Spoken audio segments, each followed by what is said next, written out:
Hello everyone, আসসালামু আলাইকুম। Welcome back to my channel. কেমন আছো তোমরা সবাই? আশা করছি তোমরা সবাই অনেক ভালো আছো, সুস্থ আছো, আর তোমাদের দোয়ায় আল্লাহর রহমতে আমরাও অনেক অনেক ভালো আছি। তো চলে আসলাম আজকে একটা নতুন ভিডিও নিয়ে।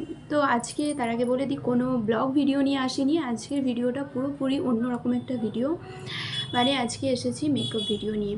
তো এর আগেও আমার চ্যানেলে একটা মেকআপ ভিডিও আপলোড করা আছে, আর এটা নিয়ে আমার সেকেন্ড মেকআপ ভিডিও হবে। তো আমি কোনো প্রফেশনাল মেকআপ আর্টিস্ট না। আমি যেমনভাবে কোথাও গেলে মেকআপ করে রেডি হই, সেইভাবেই তোমাদের সাথে শেয়ার করব। আশা করছি তোমাদের ভালো লাগবে, তোমাদের হেল্প হবে। চলো তোমরা ভিডিওটা স্কিপ না করে পুরোটা দেখতে থাকো। স্টেপ বাই স্টেপ কেমনভাবে করি আমি সবটাই তোমাদের সাথে শেয়ার করব। আর তার আগে বলে দিই, আমার কাছে কোনো ভালো ভালো প্রোডাক্টের মেকআপও নেই। তো যেমন আছে যা আছে সেইটুকু দিয়েই আমি চেষ্টা করব। তো মেকআপ করার আগে সবার ফার্স্টে যেটা আমাদেরকে করতে হবে সেটা হচ্ছে ভালোভাবে মুখটাকে ক্লিন করে ধুয়ে নেওয়া ফেস ওয়াশ দিয়ে। তো ধুয়ে নিয়েছিলাম আমি। ধুয়ে দেখো, তার আগে আমি ময়েশ্চারাইজার লাগিয়ে নিয়েছিলাম, ওইটা অফ ক্যামেরায় লাগিয়ে নিয়েছিলাম, তোমাদেরকে আর দেখালাম না। নিভিয়া সফট ময়েশ্চারাইজার আমি ইউজ করি, সেটা তোমরা জানোই। তারপরে যেটা লাগানোর থাকে সেইটা হচ্ছে প্রাইমার। তো প্রাইমারটা দেখতেই পেলে, যেটা আমি ইউজ করি তোমাদেরকে ওটাই দেখালাম। আর তো ওইটা আমি হাতের সাহায্যে অল্প অল্প করে নিয়ে খুব ভালোভাবে অ্যাপ্লাই করে নেব।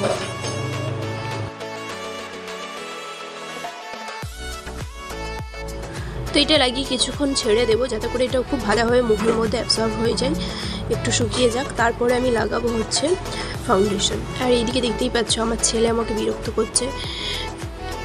তো ও সামনেই ছিল, আর সেই জন্য আমি মিউট করে দিলাম। মিউট করে দিয়ে ভয়েস ওভার দিচ্ছি।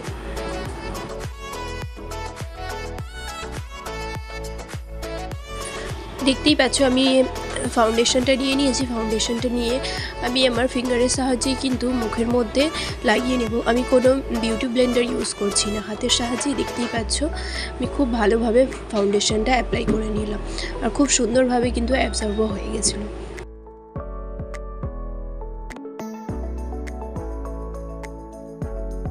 অবশ্যই তোমরা মেকআপ করার আগে একটা জিনিস ধ্যান রাখবে, যে ফাউন্ডেশনের কালার আর স্কিনের কালার যেন ভালোভাবে ম্যাচ করে যায়, একদমই যেন না লাগে যে দুটো আলাদা। তাতে করে মেকআপটা দেখতে ভালোও লাগে না, আর দেখতে খুবই বাজে লাগে। তো দেখতেই পাচ্ছি এখানে আমি যে শেডটা ইউজ করেছি একদমই কিন্তু আমার স্কিনের সাথে খুব ভালোভাবে মিশে গেছে। আর আরও একটা জিনিস তোমাদেরকে বলে দিই, যেটা হচ্ছে মুখে আর গলায় দুটোতেই কিন্তু অবশ্যই তোমরা ফাউন্ডেশন অ্যাপ্লাই করবে, যাতে করে দুটোর কালার সেম লাগে। আমি এখানে আর ইউজ করলাম না, কিন্তু এটা তোমরা অবশ্যই ধ্যান রাখবে কোথাও গেলে। আমি জাস্ট তোমাদেরকে দেখাচ্ছি বলে আমি আর সেটা করলাম না বাড়িতে। তো আমি কিন্তু কোথাও গেলে অবশ্যই করি, যে ফেস আর গলা দুটোতেই কিন্তু আমাদের মেকআপ করা দরকার আছে, যাতে করে দুটোর কালার সেম লাগে। তো তারপর দেখো আমি আর কোনো কিছু ইউজ করব না।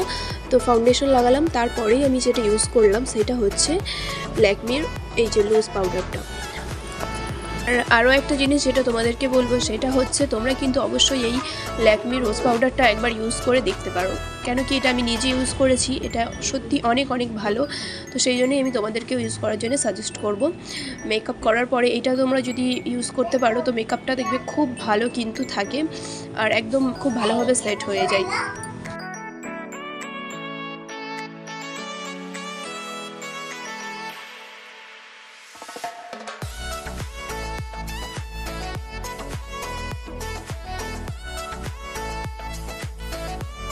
তো এরপর যেটা আমি ইউজ করব সেইটা হচ্ছে ব্লাশ। তো ব্লাশ লাগিয়ে দিলে কিন্তু আমার ফেসের মেকআপ পুরোপুরি ডান, আর কোনো কিছু অ্যাপ্লাই করব না, দেখতেই পেলে তোমরা।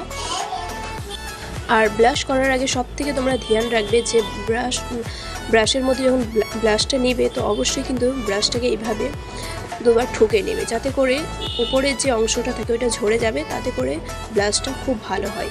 আর একবারে যদি নিয়ে আর যদি তোমরা অ্যাপ্লাই করে নাও গালের মধ্যে, সেটা দেখবে জায়গায় জায়গায় জমে যায়, এতে করে মেকআপটা দেখতে খুবই বাজে হয়ে যায়। তো অবশ্যই তোমরা ধ্যান রাখবে, ব্রাশটা নিয়ে এইভাবে হালকা করে দুবার ঠুকে নিলে তো এতে ওপরের অংশটা ঝরে যাবে। দেখো, মেকআপ তো আমরা কম বেশি সবাই পারি, কিন্তু এইসব ছোটো ছোটো টিপসগুলো কিন্তু আমরা অনেকেই জানি না, বাস করতে হয় করে নিই। এইগুলো জানা অবশ্যই দরকার। আর এই যে দেখতে পাচ্ছ মানে ব্রাশের যে পেছন দিকটা পুরো ভাঙা, মানে আমার ছেলের কারণে আমার কোনো মেকআপ কিন্তু আমার নেই, অর্ধেকের থেকেও বেশি মেকআপও আমার ভেঙে ছুঁড়ে মানে বরবাদ করে দেয়। মেকআপ করতে বসলেই কিন্তু ও আমার সাথে সাথে এটা ওটা টানাটানি করবে আর সব ভাঙতে থাকবে। ওই যে দেখতেই পেলে তোমাদেরকে দেখালাম। তো দেখতেই পাচ্ছ কেমনভাবে আমি ব্লাশটা অ্যাপ্লাই করছি। ঠিক এইভাবেই তোমরা অ্যাপ্লাই করবে, ওপর দিকে সবসময় মানে ব্রাশের সাহায্যে ওপর দিকে টানার চেষ্টা করবে, যাতে করে ব্লাশটা একদম পারফেক্টভাবে হবে। তো এবার যেটা ইউজ করবো সেটা হচ্ছে হাইলাইটার। তো হাইলাইটারটা খুবই হালকা নেব, নিয়ে অ্যাপ্লাই করে নিলাম, দেখতেই পেলে। তো হয়ে গেল পুরোপুরি ফেসের মেকআপ। তো এবার আই মেকআপটা করব, চলো তোমরা ভিডিওটা দেখতে থাকো।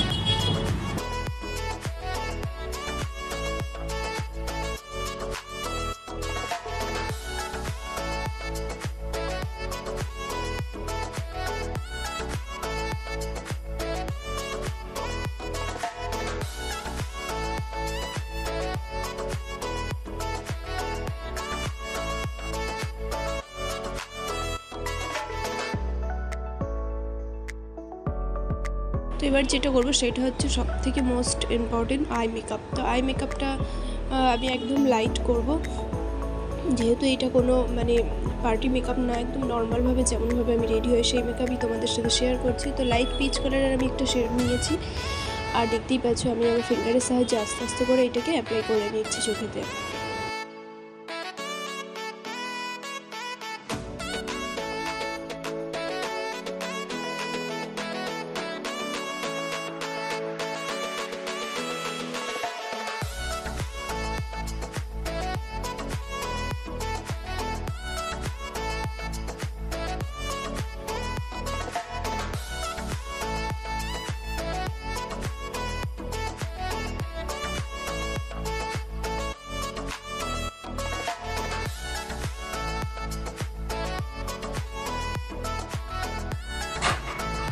তো দেখো আমার আই মেকআপ পুরোপুরি ডান, আর আইব্রো কিছু করবো না। তো এবার যেটা করবো সেটা হচ্ছে মাস্কারা লাগাবো, মাস্কারা লাগিয়ে দেন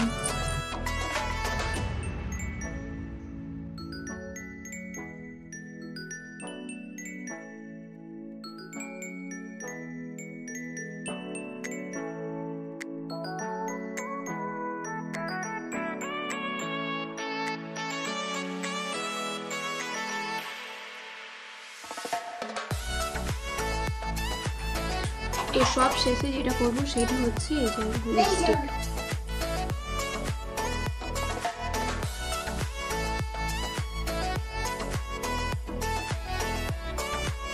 তো এবার হচ্ছে লিপস্টিকটা লাগাবো। তো লিপস্টিকটা আমি অফ ক্যামেরায় লাগিয়ে তোমাদের সামনে আসছি। এই যে দেখো পুরোপুরি মেকআপ হয়ে গেছে। তো তারপরে দেখো আমি চুলটা বাঁধবো, এবার চুলটা বেঁধে আর ড্রেসটা চেঞ্জ করে তারপরে তোমাদের সামনে আসছি।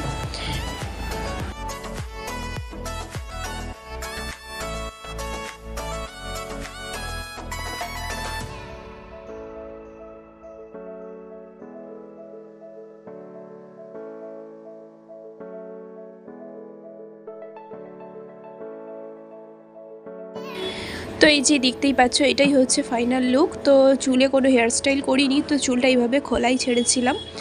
এইটাই হচ্ছে পুরো ফাইনাল লুক। তো বেশি কিছু আমি ইউজ করলাম না, তোমরা দেখতেই পেলে মাত্র 3টে জিনিস দিয়ে আমি পুরো মেকআপটা রেডি করেছি।